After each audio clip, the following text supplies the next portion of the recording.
Nak, nak, lari nak, lari sejauh yang kau bisa.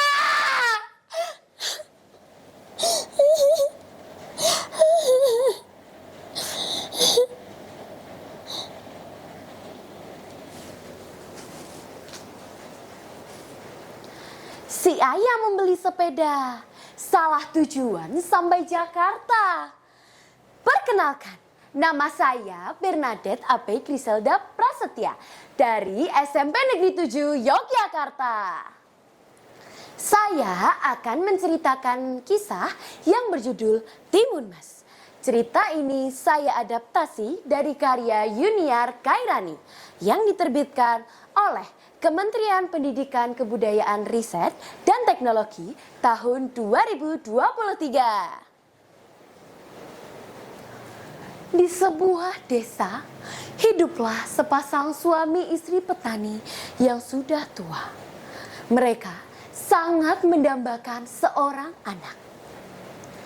Suatu malam, tiba-tiba muncul sesosok raksasa bertubuh besar dengan mata merah menyala.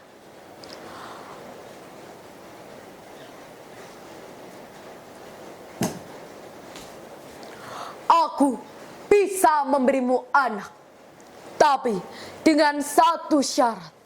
Ketika anak itu berumur 16 tahun, kalian harus menyerahkannya kembali kepadaku untuk kujadikan santapan. Sebagai kesepakatan, kalian akan kuberikan sebuah alat pelacak. Jika kalian menolak, rumah kalian akan kuhancurkan dan kalian ikut kumakan.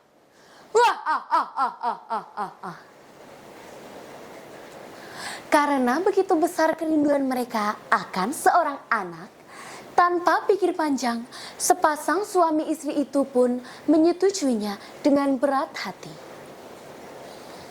Tak lama kemudian, raksasa itu memberikan sebuah mentimun berukuran sangat besar. Ketika mentimun itu dibelah, di dalamnya terdapat seorang bayi perempuan cantik yang kemudian mereka beri nama Timun Mas. Timun Mas tumbuh menjadi gadis yang cantik, rajin, dan baik hati. Kebahagiaan sepasang suami istri itu tak terkira. Namun, seiring berjalannya waktu, kegelisahan mulai menyelimuti hati mereka. 16 tahun berlalu. Hari yang ditakuti pun tiba. Orang tuanya sudah mempersiapkan rencana.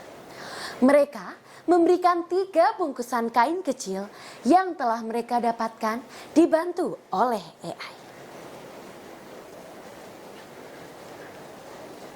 Anakku, bawa bungkusan ini.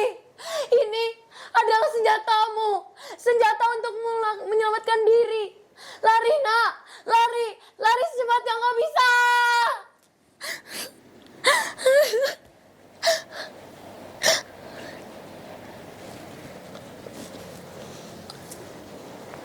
Pinta kedua orang tuanya sambil meneteskan air mata. Saat raksasa datang, ia murka karena incarannya sudah melarikan diri. Ia segera berlari mengejar Timun Mas ke dalam hutan.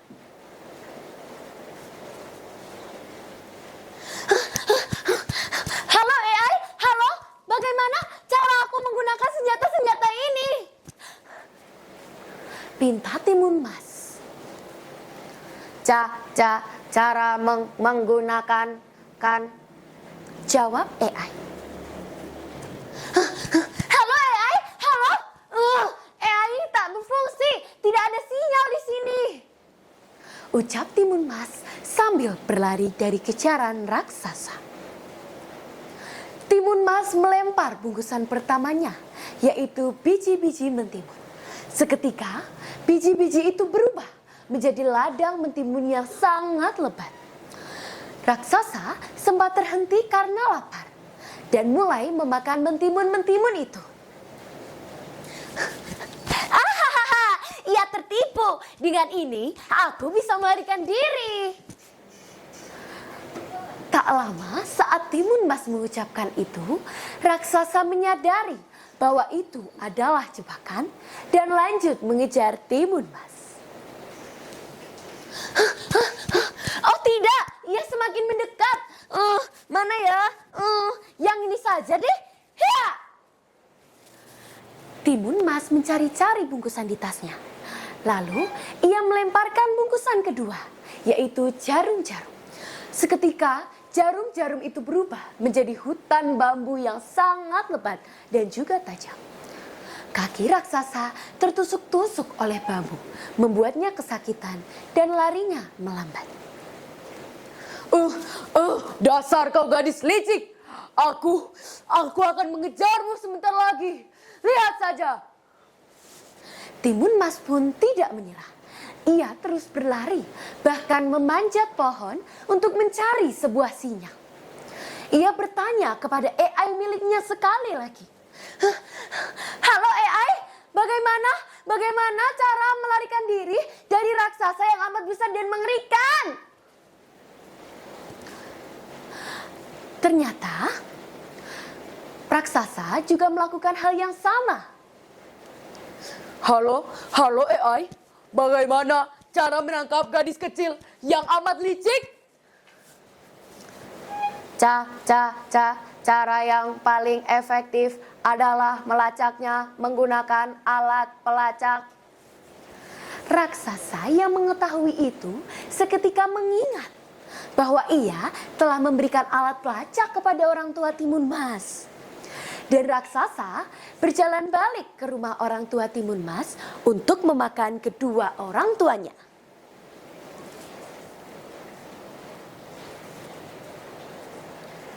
Hei raksasa, kamu mau memakan orang tua aku ya? Sebelum kamu makan, lewati aku dulu. Terima ini. Hiya! Timun Mas melempar bungkusannya yang ketiga, terasi. Terasi itu berubah menjadi sebuah lumpur hisap dan menghisap tubuh raksasa itu.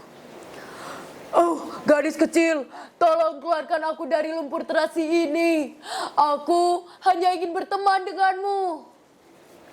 Timun Mas seketika berhenti, wajahnya tampak kebingungan. Ia kemudian mengambil handphone miliknya dan bertanya kepada AI, bagaimana cara mengeluarkan raksasa dari lumpur hisap? Setelah berusaha cukup lama, akhirnya raksasa dapat keluar dari hisapan lumpur terasi.